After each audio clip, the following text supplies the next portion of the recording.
So, hello and welcome to the 56th episode of the Honesty Pod with me, Beth Quittenton. Here you will find nothing but honesty, whether you like it or not, and things that you need to hear. So today, we have a special guest. We have Hannah Chamberlain. So this week's episode is going to be everything you need to know about getting a boob job, because this lady, as we can see, has some marvellous melons. And yeah, you're just basically going to talk us through, how everything was, what it was like. There's a few questions that some people have asked on Instagram. Oh. So we're just going to go through it. So take me back to pre-boob job. What gave you the thought or motivation to kind of, go and get it done, or start thinking about it or looking into the process? I would say having my dad's chest. That was my main motivation. Having your dad's chest. Also, were you small then? Yeah, I literally had nothing. Just absolutely nothing at all. Pretty sure I wasn't even an A cup. Right. I just knew from a very young age that a boob job would be something that I wanted at some point.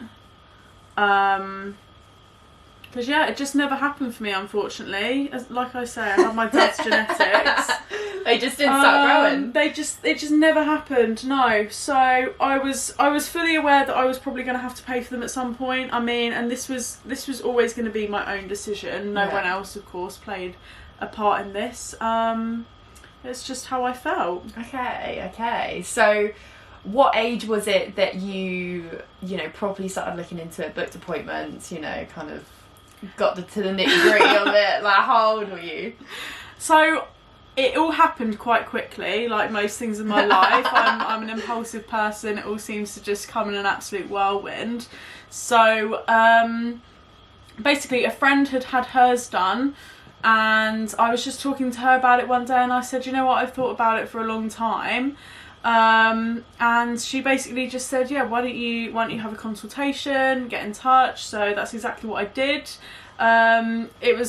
She recommended the surgeon, so I just went straight to him, had my consultation. It was always something that I was very sure about. So it was basically just getting the ball rolling and finding out sort of like how much it was going to be, that sort of thing, finding out my options. And I mean, within a month of having my first consultation was when I had the surgery booked. Jesus, so that was quick. It was quick. So where it happened quite quickly, I knew for a long time that it was a decision that I wanted to do. It was, big up Harley Medical, for sure. Harley Medical, okay. Yeah. So talk to me about what size you were in comparison to what size you are now. Like, how big of a jump are we looking? So I probably wasn't even an A cup. Yeah. And where there's nothing wrong with that, I've got quite a large bum. So I looked extremely out of proportion. Yeah. I was a curvy girl but without the top half. And I probably wasn't even an A cup, and basically when I went for my consultation, he just said to me, what sort of size would you like to be? And I said, I just want a really natural look. I haven't really got a size in particular in mind, just something that's going to look in proportion with my body. And when you go for the consultation, basically he just put some implants in that I just put in my bra. Right. And so you could gauge what it would be like. Yeah. Right. And honestly, the first ones he put in, I was like, yeah, that's literally perfect. That's exactly what I want. And I will show you the pictures in comparison to when he put the fake implants into my bra and to how they are now. It's exactly the same. Really? And so do you remember do they do it in CC? Yeah, so it's all in CC. I think it was $290, so it's all relative to what sort of size you were before. But and obviously you go through the options of going under the muscle, over the muscle. It all depends on your kind of physique. What option did you go for? So he said for me, because I had so little breast tissue, that going under the muscle wasn't an option. Oh, fair enough. So he was like, you definitely need to go over, and especially being quite, you know, a sporty person, like a gym goer, it just wouldn't look right for them to go under for you personally.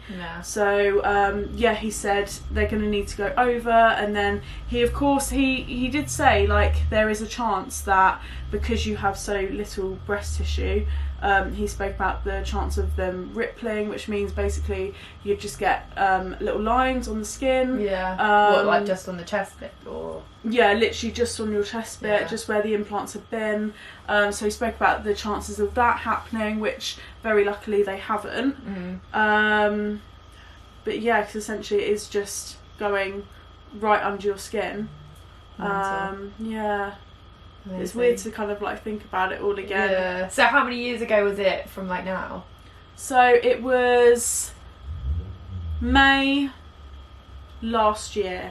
Was it May last year? Was it only then? Yeah. Oh my god. So for context, me and Hannah only really started speaking like March this year? No. Yeah, it was. No. It was, because it was after my Gran Canaria trip. Oh my god. So yeah, that's when we started getting close. Podcast. Oh my god. I've been thinking about it, but I'm like, I don't know if I want to expose myself that much. I reckon we let the listeners decide. I know, I think so. Right, okay. If anyone listening to this podcast, whatever you're listening to it on, or message me on Instagram, if you want to know about mine and Hannah's crazy dating life over the last year, then just let us know, because we have some shocking stories.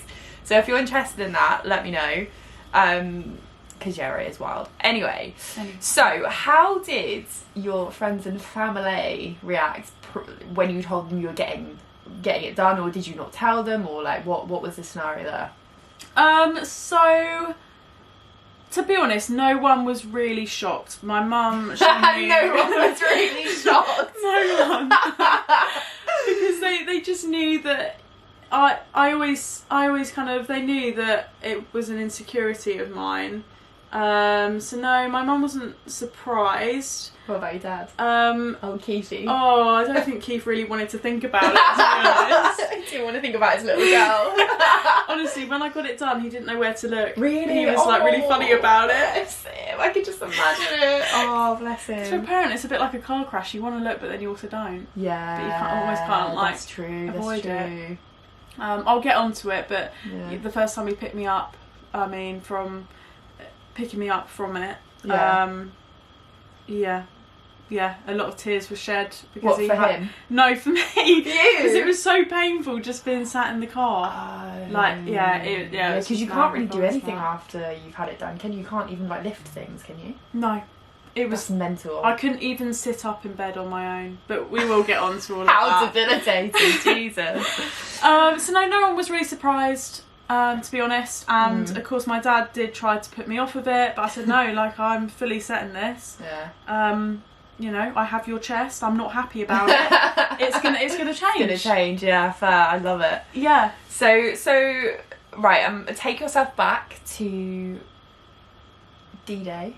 Mm-hmm. Have you got D cups? Because that would be really amazing. What cups have you got? 32 double Ds. Fuck off, really? Yeah. So let's revert back to double D Day, where you're getting the babies in. Oh. How were you feeling when you were like, at a hospital or clinic or wherever you were? How are you feeling like walking in, sitting down, waiting for stuff to happen? What was going on in your head? It was Christmas Day for me. Literally. Oh my god. So you were like really like amped for it. Yeah, I was so ready for it. So the hospital I went to, it was one in London, and it was lovely, a private hospital. Very, very quiet. The nurses were all great. So basically, I just got there really early in the morning, got there about 6:30, 7 o'clock, and my surgery was due at 9:30, I believe. So basically, I just went in, they got me to get into the surgery gown, and the surgeon came in and he basically just drew all over my boobs, drew where he was going to make the incisions, took some pictures, and then he was like, right, I'll see you soon. I said, well, you'll see me, but I won't see you. I'll be under, I'll be out. I'll be out of it. I was like, gets me under. Oh, it was so exciting. So you were, was there just no ounce of fear in you? You were just No. like, this is going to be fucking epic. Yeah, I was just so excited. I was so ready for it. Okay. And how long, like, prior to this, do you think you built up this day in your head? Oh my god, I was like, this is my actual dream coming true, because it all happened so quickly, and it was something I kind of had in my head. I was like, right, I'm not going to be able to afford this for a long time, things like that. And to be honest, like, so I'll be honest about it, I got it on, I financed it, and because it's such an easy option to do, and because it was something I was so sure about, you just make it happen. Yeah. Well, it's the same with a car, you know. Yeah, it's literally, yeah. I mean, not quite the same in the sense of a car's a little bit more essential. However, like, if you've got, you know, you don't have as many commitments. Yeah. As you might do in a few years. So exactly. Fully, yeah. If you know it's something for sure you want to do. Yeah. It makes sense to do it. Exactly. Yeah. I was like, why am I gonna, you know, what am I waiting for? I'm always going to want this, so your why not now? Daddy's pay for you. Wow. I didn't have it. No, I don't want the man, I just want the booze. Yeah, I don't want the man, I just want the booze. I love it. Okay, so talk me through surgery, waking up from surgery, the recovery, and obviously with you being, you know, an active gym goer and a former PT yourself, you know, tell me. I want all the details. So coming round from the surgery, so I've only ever had one surgery before, and that was having some teeth out, and I had completely forgotten, in all honesty, how bad I was coming around from the anaesthetic. It's awful, isn't it? Yeah. I cried when I came round, because I was also going through a fairly emotional time in a relationship I was in. And I just cried at the nurses, because I was like, I don't know any of you. I don't know where my mum is. I've just been cut open. Like, I'm not about this. Well, that's such a freaky thought, isn't it? Oh, God, don't. Anyway, continue. I remember, like, so the thought, it really excites me, the thought of going under anaesthetic. I think we need to talk to someone about that. Because I remember I was like, I'm going to fight it. I'm going to fight it. They're not going to get me going under. To sleep? Yes. What, so they give you more? Yes, I was just up for it. I was up for the battle. I was just so up for it. Anyway, of course I didn't win, but so I came round from it, and the first thing I just remember laying there, and to start off with, I couldn't open my eyes because I felt so sick. Oh. I was just laying there, but they were like, "You've got big boobs. You've got boobs." Oh my god, I love that. I remember the first thing, I literally just touched them, and I was like, and I just couldn't open my eyes or anything like that, and then I just felt so out of it. Yeah. I was just like screaming. I was in so much pain, just absolute agony. Just felt like I'd been hit by a truck. Yeah. So for 2 hours, so Beth will put the picture in, but so the surgeon came round to me about an hour after the surgery, and I was still just completely out of it, and I felt so ill I could barely talk. I just gave him my phone and I said, can you just take a picture of them? And honestly, I was laying there, I could barely open my eyes because I was just in agony. Oh my god. And so he just unzipped my, because you have to like have a special bra. Yeah, it like zips to the middle, doesn't it? Yeah, so he just unbuttoned it. I'm just laying there, the picture's horrific, I look dead. Oh my god, I'm so excited to see this. You have no idea. So I'm just laying there, he's taking the picture, and like the nurses have just been lovely. They're like, they look so great. Aww. And yeah, little hype girls. Literally, I was just it. in so much pain. So they're very painful. Very painful. For sure. And how long until?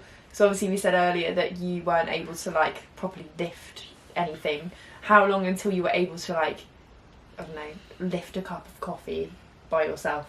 So when I got home, so coming back from the surgery, in the car I had like a pillow on my chest, and I actually did this for quite a while, like a few weeks after, because it sounds silly, but even going over the tiniest of bumps in the road, the vibration, literally, it was just so painful. Well, yeah, so they're gonna jiggle because they're so much bigger now, aren't they? Yeah. They literally feel like unattached from your body. Oh. So you're just squeezing them. Yeah. But I was on some very strong painkillers for about a week. Yeah. And so yeah, even though I was on them, I was in absolute agony. I couldn't even push myself up from the chair. I couldn't go like that to lift myself up. Like I had to roll to the side, get up. I had to sleep upright. Jesus. I couldn't pick. I can't remember. I think Mum had to, like, if I was to reach up onto the side to grab water, I couldn't do that. Mum had to, like, pass me the water.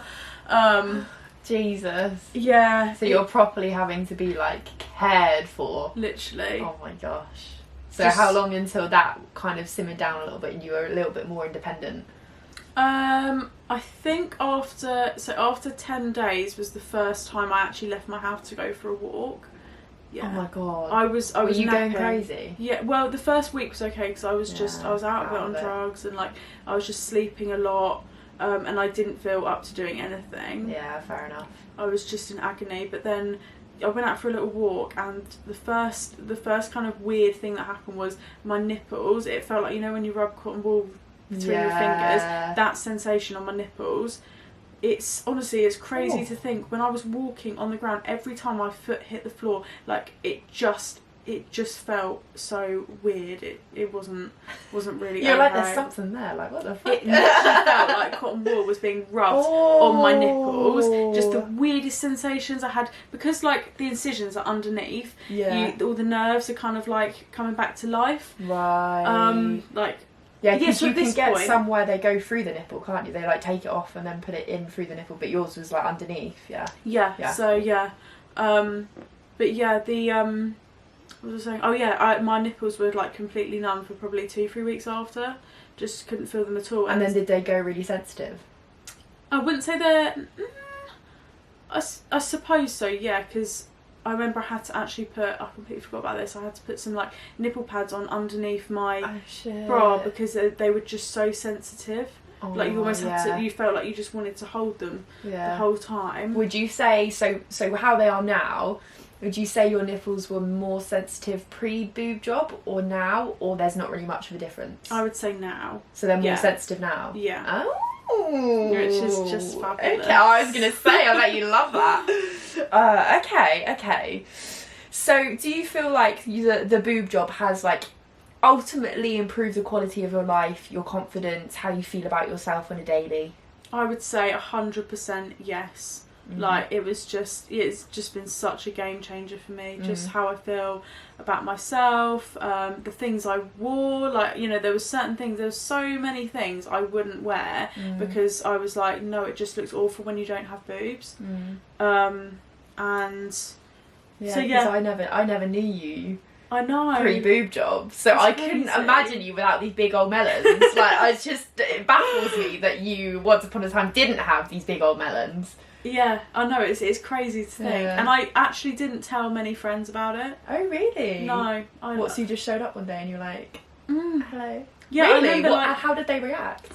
Oh my god, I can't remember now. So I remember, like, I didn't put anything out to... I told, like, a couple of friends, and I put a message out to my clients at the time that I was PTing, and I said...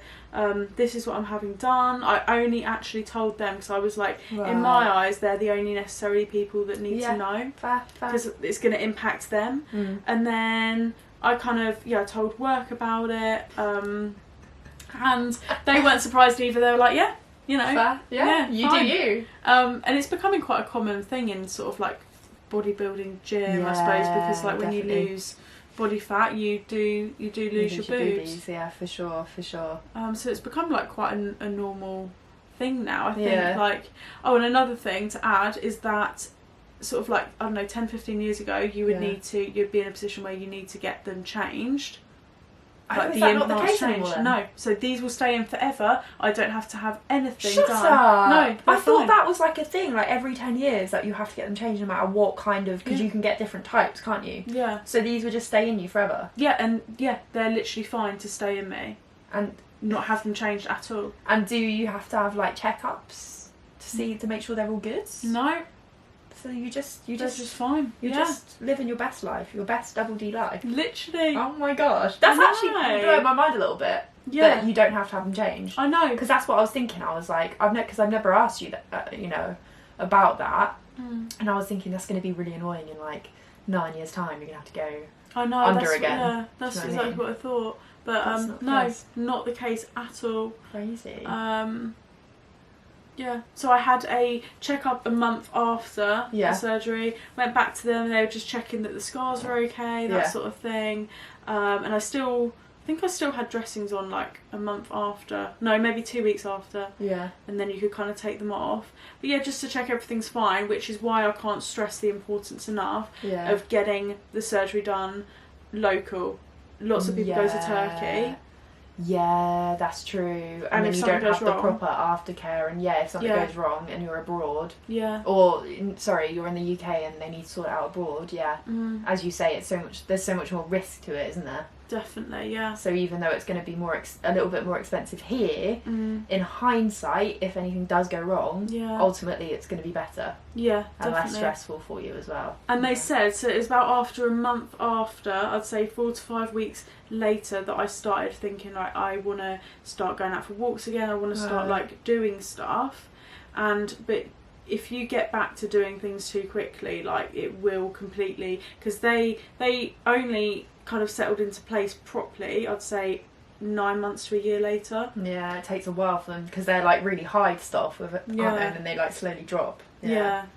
Mental. Which is just crazy. So I've got just a couple of questions that people have asked, and one is, how did you find the right place to get them done? You know, how did you come about this place? And so I'd done like a little bit of research online, but it was mainly through my friend. She said she went to Harley Medical, and like hers looked great, she had a great experience, so she just put me in touch with the surgeon that did hers, because she had exactly what I wanted, like a really natural look. And so I could have of course explored the surgeons there, but I just went with a recommendation, really. Yeah, that's probably realistically a good shout, isn't it? So yeah, I can't recommend them enough, and yeah, the whole process was brilliant.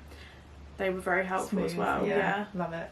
And then the next one is, did you pay all in one or on finance? So we've already discussed you're paying on finance, and obviously I want to know, as much as everyone else wants to know, how much dollar did these puppies did they cost? So it was £6,000 in total. Okay. I can't remember how much I paid initially. You could just put as much down as you wanted, and then I did it in £250 a month instalments. Did that through a finance company, but there was no no added interest. It was literally just all like 0%. Oh, perfect. So I did that, and then recently I was able to pay the remainder off, which was about £2,000. Yeah. So I just did that when I could. Otherwise, you can do it over 12 months, 24 months, 36. You can literally do it over however long you need to. Yeah. Sweet. Which is just brilliant. Yeah, definitely. Amazing. And then my dad also asked a question, and he just put, what the fuck? I don't know if he maybe thought that I was getting a boob job. It's not happening, Dad. Just an FYI. I can't be asked to get bigger melons. You do not need. Yours are perfect. Oh, thank you. So yours. We shouldn't have to pay so much for them. Yeah. But do you have any regrets? I would do it all again tomorrow. You do it all again tomorrow, so absolutely no regrets at all. So the recovery process was hard, because when it gets to a point where you're starting to feel better, but you physically cannot go back to the gym. Like, I didn't lift for over 2 months. Jesus, I bet that was difficult. Like, mentally, that was horrible. I really, really struggled. It made me realise like how much I relied on gym for like my mental well-being. Yeah. And just socialising, I think, as well. Absolutely, yeah. Like, especially with the gyms we train at, it's usually like quite a social thing. You know people there, you always say hi and stuff. Of course, yeah. So like mentally it was hard, but I knew it was going to be worth it. I know people that have got back to it too quickly, and they've ended up with problems for months after. There's just no point. And when I got back to training, although like the first few sessions were hard, I bounced back to where I was originally so quick. Yeah. You don't need to stress at all. Yeah. Like, the time off did me the world of good. Yeah. And definitely. that's 2-3 months off of gym completely. Yeah. and then you just slowly get yourself back into it, and then Yeah. it becomes habit again, doesn't it? Yeah. Muscle memory comes back. Exactly. You're all good. Amazing. Well, thank you so much for coming on. It's been fantastic. And as I said, if you do want to, because I was thinking about this earlier, I was like, we could kind of have like a section where we just chat utter shit. I reckon that would be just our normal amazing. shit. Yeah. Which is usually about boys, how they've upset us, just crazy things that they do that they think is acceptable but is absolutely not acceptable. Yeah. Just some wild things really. So again, if you're interested, let me know and we can sort something out. But yeah, thank you again, Hannah, for coming on My and absolute showing pleasure. us your beautiful double D's. The girls. the girls. And yeah, thank you so much for listening to this episode. If you enjoyed it, please subscribe and follow me on Instagram at BethQFitness. Hannah also has an Instagram, which is Hannah Chamberlain PT. there we go. If you want to follow her, give her a follow. If you're interested in finding out more about the body confidence coaching program or have any general questions, if you have any questions for Hannah, feel free to message me or Hannah. Either way, we will answer. We are one. We are literally one now. So yeah, as I said, Instagram at BethQFitness. See you in the next one.